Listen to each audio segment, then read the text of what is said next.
Welcome to Farm Charm Chic. I'm Emily. Today's video is a 5 under 5 DIY challenge video, and the theme is wood DIYs. I have 5 beautiful projects to share with you. I hope you enjoy these. If you like DIYs, dupes, hacks, thrift flips, or just creating in general, I would love if you would consider subscribing. If you do like any of today's projects, remember to hit that thumbs up. But let's go make some DIYs. I had so much fun making this particular DIY. I hope you guys like it. I am just starting with 5 of the medium-sized paint stir sticks that you get at Home Depot or Lowe's. They're the ones that come like 3 in a package for a couple of dollars. And I am just cutting them down enough that the handle indentation part is cut off. And then I'm taking 2 of the 5 sticks, as you can see there, and I'm going to cut them down just a little bit shorter. I'm making some fence posts, like some little fence slats, and so on the 3 that are going to be my fence slats, and then I have 2 crossbars, if that makes sense. It will in a minute here, I promise. But I am taking my little fence posts and I am cutting them at a 45-degree angle to make a point at the top. So I have like a little picket fence type thing. So I am just filing these down because they are very sharp, and I do want these to be very rustic looking. So you don't have to be perfect when you're getting the angles on the top or anything like that. Now I'm just taking some antiquing wax with a baby wipe, and I am just rubbing that over all 5 pieces so they all have this stained look to them. And now I am going to go in and very liberally brush some white paint, just white chalk paint on them. You could probably use acrylic, just dry brush anything white. I'm just wanting to get a very aged look. Now, I don't want these little crossbars to be completely straight. I want them to look kind of like they're a little bit crooked. I just want this to look like a dilapidated fence, like it's just been aged and old and sitting out forever. And so I kind of put them a little bit askew, and I'm just using some wood glue and hot glue. Hot glue would probably be sufficient. I just thought the wood glue would give a little bit of an extra bond. Now, I have this little tag that I got at Dollar General, and I sprayed it with water. I used my heat tool. I could not get that little portion to come off there, the little paper that was on there. So I just decided to put some hot glue on the back of it and put some craft paper, or not the back of it, but on that part, it's going to be the back. And then I just cut that off and file it. So that gives the back a nice clean look rather than seeing like, you know, all of that ripped paper on there. So I just go in with some green paint. I believe that this is celery from Waverly's chalk paint, but whatever color is, you know, hitting your fancy for spring. I just thought the green color looked really cute. And then I just use my heat tool in between each layer to dry. I got that heat tool for Christmas and I love it. And then I am just putting some antiquing wax. I am brushing that on to make this little tag look aged as well, kind of, you know, like it was a piece of wood that was painted, you know, and then the paint's kind of chipping off. And I have this little paper from Hobby Lobby, and it has like these little almost seed packets is what it looks like, and I thought this would be really cute for spring. So I just cut this one out, and I am just going to go around the edges with the antiquing wax, and I lightly brush the top of it to make it look like it's kind of aged and matches rather than it's like not so stark white. And I just use some purple school glue, the glue stick glue, and get that on. And then I do go over it with Mod Podge just to make it so if I do like put this on my door or something, it's going to stand up to the elements, if that makes sense. This next part was so much fun for me. So I'm just taking some different florals that I had. I just used everything from my stash that I had. And I took a couple pieces that had wires like that you could bend around that bottom slat. You can kind of see how I did that. And I put those on first because all of my other flowers that I stick on there that have the stems, I slide them through, and then I will put a big glob of hot glue on here. You'll see in a minute, but I just kind of wanted them to have a little extra stability, and I thought that worked out perfect to kind of slide those in. And I tried to come up with some flowers that, you know, kind of represented spring or were just nice and, I don't know, felt like spring to me, spring colors. And then when I get to all of my things stuck in there, I put, here's my big glob of hot glue, but I have these cute little flowers that are from Dollar Tree, and I just go ahead and stick 3 of those on just to bring in that pop of color. It covers the little glue spot there, and it just really makes it vibrant, and I just feel like it really just makes it so pretty. So I did originally tie my little tag, the little tie on the top of it, so I untied it and tied it like it was hanging from the fence. I saw something similar to this on Pinterest for one of the stores for sale, and I want to say it was like $40 or something. So I made it for a lot less than $40, and it's personalized. I made it, but I am doing right here, I'm just taking a little bit of scrap wood wood to put under the tag to help bump it out, to keep it like three-dimensional so it doesn't kind of like fall in, if that makes sense. So you can kind of see how I did that. And then I just glue the very tips of it where it will be placed on the fence, so that way it won't hang. You could have it hang, but I wanted it more to be more secure. Plus, if I do hang it on my door, I don't want, if the wind blows, things like flapping around everywhere on it. So I just take some rope from Dollar Tree and I unravel it so I get one of the strands, and then I just tie off both ends and use some hot glue on each end, so that way it won't unravel or anything like that. And then I am just going to put a big strip of hot glue on each side of this and put the fence. I did go back in a couple of days later with my staple gun and did a couple of staples on each side just to help give this a little bit of stability. I'm sorry that I don't show that, but I love how this turns out. What do you guys think of this? I think it is so beautiful. It is perfect for spring, and I just love the little farmhouse feel to it. I don't know. I just love this one. Please let me know what you think of this down in the comments. Today's video is all wood-themed DIYs that is part of the 5 Under 5 DIY challenge. All of today's projects have to cost less than $5 for me to create, and it is a playlist, which means there are a bunch of other creators that have joined me for this challenge. I wonder if they all can make it. Down in my description box, there is going to be a link to the playlist as well as pinned in my comments, so it should be easy for you to find. And my guest host this month is Sharon from Grace's Neighbor Sharon. She is a wonderful creator and makes such beautiful and fun DIYs. If you have not checked out her channel, her video will be next on the playlist, and her channel will be linked down in my description box. So make sure you stop by, say hi to Sharon, let her know that Emily sent you over, and enjoy all of the beautiful DIYs that she has made for you, as well as everyone else on the playlist. Let's get right back into the DIYs. I love that Dollar Tree is now consistently carrying these round blank signs, so you don't have to buy the ones from like the seasonal section. You just have the blank wood to work with. It just makes life a lot easier when you're crafting.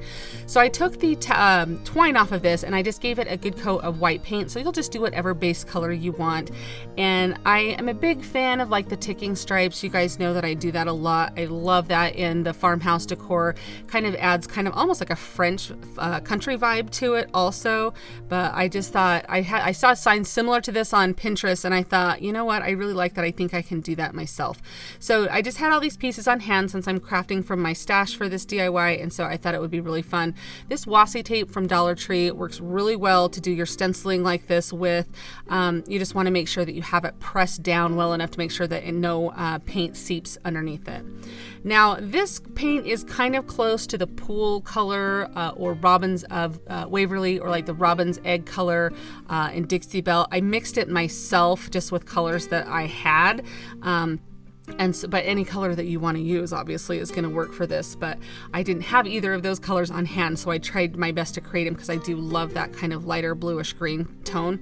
And you can see that I painted that middle stripe, and then I thought, well, I'm going to put another piece of tape on the edge here to create the little stripes on the side of the ticking stripe. And you can see how well when I peel that washi tape back, like the only piece that I paint that got was my error because I went outside of the lines. But you know, sometimes you need to color outside the lines in life, right? So now I am deciding to distress this. And so I'm just taking an emery board. I love using an emery board in crafting because it gets into all those little areas. So whatever you have, a sanding block would probably work a little better to do this flat area of a space here. And then once I got that distressed, I'm coming in to do some stenciling. And I just have one of the Dollar Tree stencil brushes that I trimmed off to be completely flat because I felt like I could stipple that a little bit better. This, what am I trying to say? Okay, sorry. The stencil itself came from Hobby Lobby down their stencil aisle, and I just loved it. But I mean, of course, whatever stencil you have, or if you wanted to cut something out on your Cricut, I'm just showing some different methods of ways to get things without having to always use a cutting machine or something. But like the rub-on transfers would work great, printing on tissue paper. There's so many methods out there to do. So I'm using some chalk paste to do that because I didn't have any black paint, and I did want to do this in black. I'll kind of explain as I go here what happens. I make a kind of a boo-boo here in a minute, or a bad choice, I guess we'll say. But I kind of go with it. It does turn out pretty good in the end, but you're just using an up and down motion when you're stenciling and just making sure that you're getting the coverage. Now, this looks great. I should have just stopped here and left it, okay? And if I wanted to distress it, I should have done some white paint brushing over it. But for whatever reason, without thinking, I just decided to go over it with my emery board. And I don't know if it was because it was chalk paste or what, but the black just kept getting everywhere. And every time I would try and clean it up, like more black would just come. And I was like, this is garbage. Like I literally didn't know what to do. I just kept trying to do my best to try and clean it up with the baby wipes. And you can see like the more I wipe, the more the black comes. And, I'm just using some white paint here to kind of brighten it up a little bit, because eventually I just had to stop and be like, I just have to accept the way that it is. So if you do want to distress it, I would suggest, since you've used black, and again, I don't know if it was just the chalk paste that I used or if it would have done this with like acrylic paint or chalk paint, but just take a little bit of white paint on like a brush and just dry brush over the top of it to give it that worn look. I think that would have achieved it much better.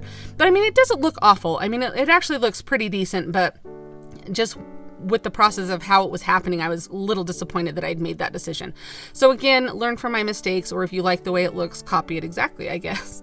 So this is just some fencing wire or baling wire that we use on our farm. I stole it out of my husband's truck, and I get asked all the time about these little trimmers here. I got them at Lowe's. It's the Cobalt brand, and they work wonderfully to cut flowers, to cut wire. With the way that the handle is and where the tension is, it is like no pressure at all for you to cut through things super easily. But I'm sure you can find them at any hardware store, but I just get asked all the time about those. So I just use my pliers there to kind of twist that baling wire on the front there to kind of create that sign. And I do end up shortening this. I don't show that on camera, but I did shorten the handle on there.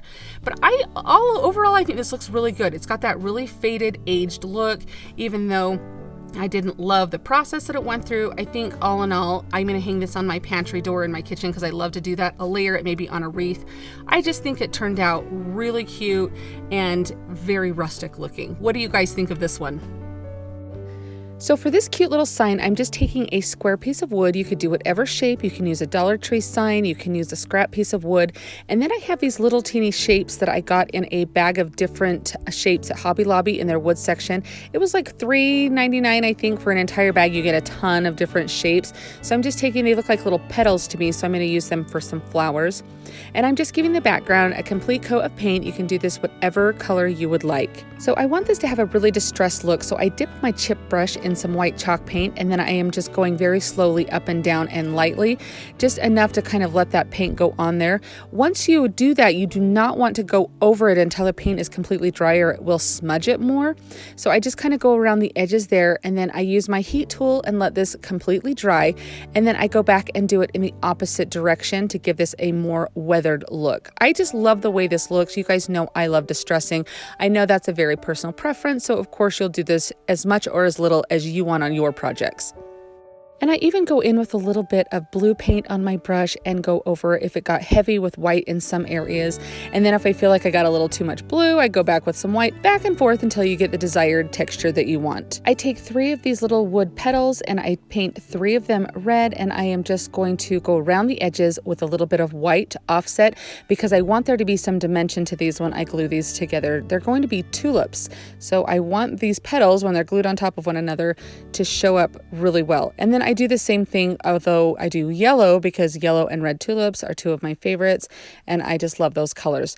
And I thought the primary colors would be really fun for this project. So I just stack them on top of each other to look like tulips and just use a little bit of hot glue on the edges that need to be glued together there. And I just eyeball it. You can kind of see how when you stack the 3 of them together, you can have a tulip that's more open or closer together, however you want to shape that. But I just loved these 3 shapes together being tulips. And so I have these 3 on my yellow are smaller than the red. So there was a little contrast there. I did that mainly because I didn't have 3 more of the bigger ones that I used for the red, but I think the different sizes works really well. So again, just the same thing with the yellow. I glue that all together to be the same shape as the tulip.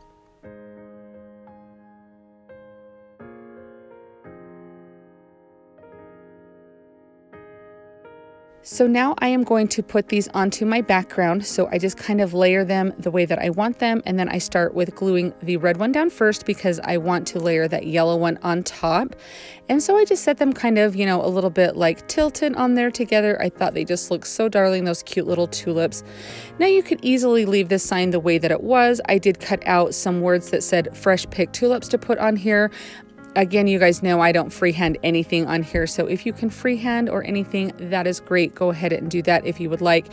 One trick that if you use vinyl on your projects though, to make it look not so shiny, is to go over it and dry brush it with a little bit of paint, and that kind of dulls it down and helps it look distressed as well. I just thought that this was the epitome of spring. I love this. Tulips are some of my favorite spring flowers. I just love them, especially the yellow and the red. What do you guys think of this? I would love to know if you guys have a favorite spring flower that grows and what that was. Let me know down in the comments.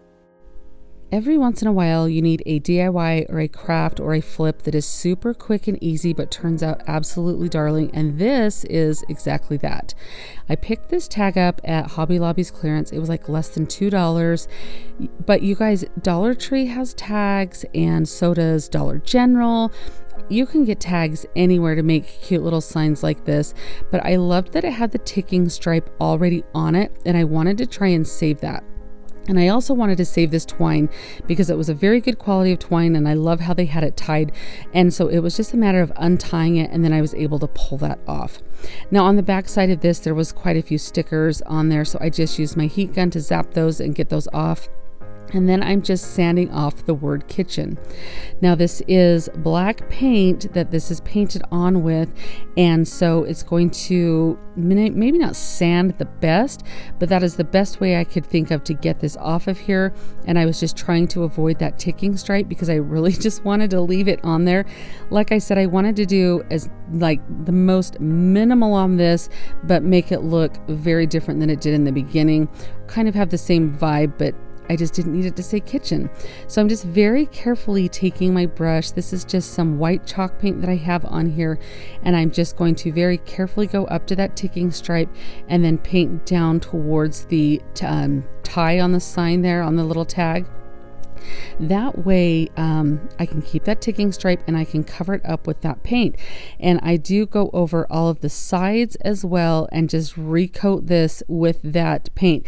And it was close enough to the same color that I didn't have to worry about the lines on the ticking stripe. After it dried, I did just rough it up with my emery board here. I went around the edges because I wanted it to have that nice farmhouse worn vibe to it, that look. And you can see I'm just going along all of the edges here as well, just to kind of sand down that paint. There's something so satisfying to me about distressing items like this and having it look. I know it's definitely a matter of personal preference, so you're just gonna do what works for you when you're doing items like this. But for some reason, when I start distressing those edges and you can kind of see some character come out in the pieces, I just feel like they come to life. Now this is a rub-on transfer from Dollar Tree, and it was a little long for the tag, and I'd had this in mind thinking this is what I wanted to use, but when I pulled it out, you can see clearly it was a little bit too long. So I thought, well, maybe if I cut it up and kind of, it had a curve to it, so I wanted the curve to look good on there. And this does look cute. If I had gone this direction, I think that would have been fine, but when I was looking at it, it just didn't feel right to me. And so I thought, okay, I'll save that for another project. I have a bunch of different Dollar Tree rub-on transfers, so I pulled them all out and I found this one that said welcome home. And when I placed it on there and it had that little line between the welcome and the home, it was just perfect with that ticking stripe. I thought that I had found exactly what it needed to be. So I just placed that on there. I line it up to get it as straight as I can. You can always use a ruler if you like to get things exactly straight.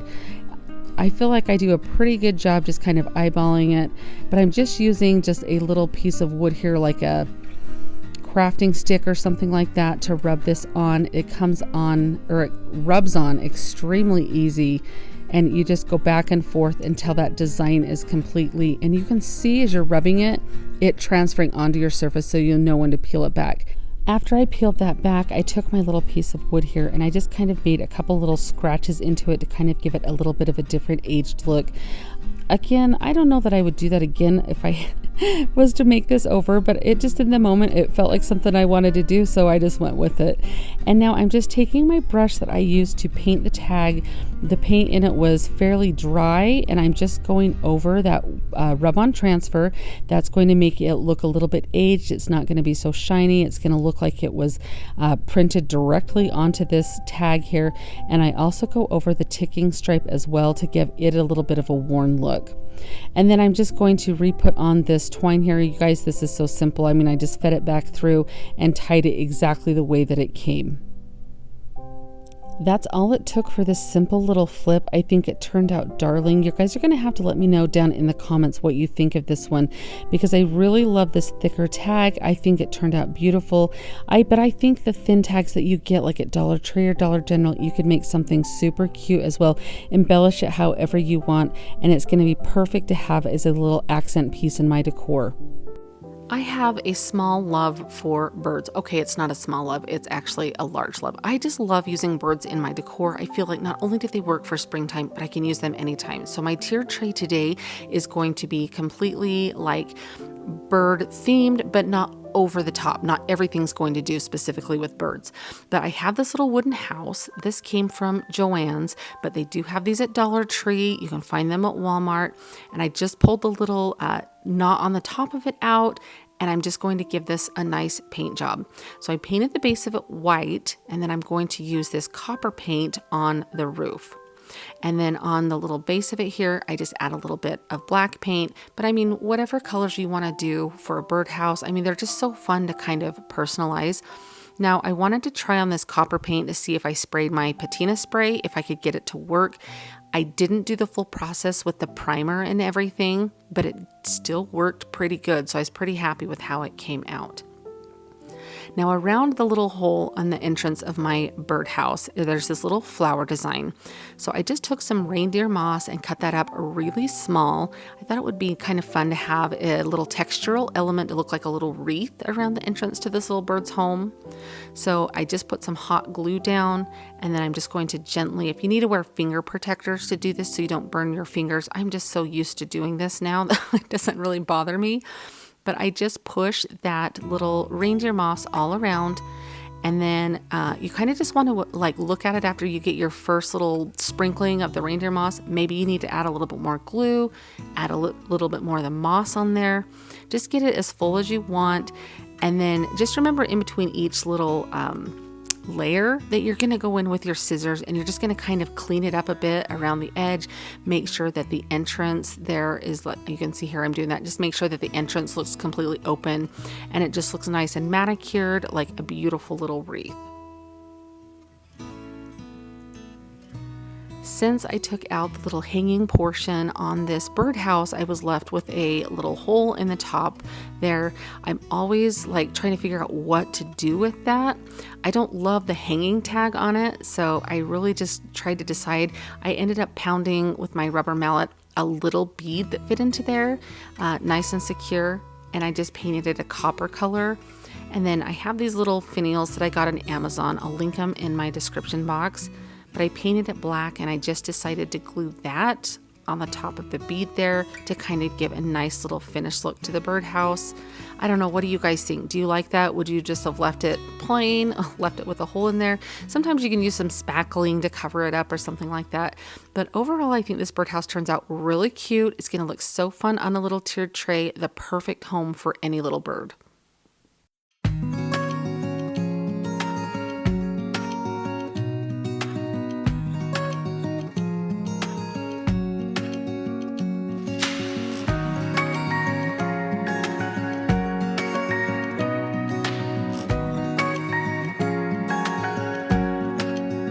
Thank you so much for joining me for today's video. I hope you enjoyed these 5 wood DIY themed projects.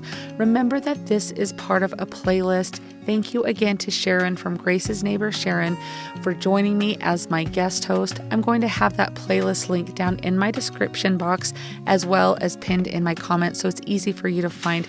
Go visit everybody's videos, see all the beautiful creations that they have made for you. Remember that they are each less than $5. There's going to be some really fun DIYs. Thank you again so much for watching, and I'll see you next time. Happy crafting!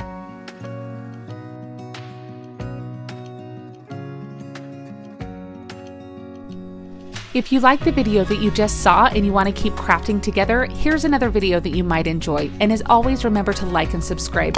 Thanks so much for watching. I'll see you next time.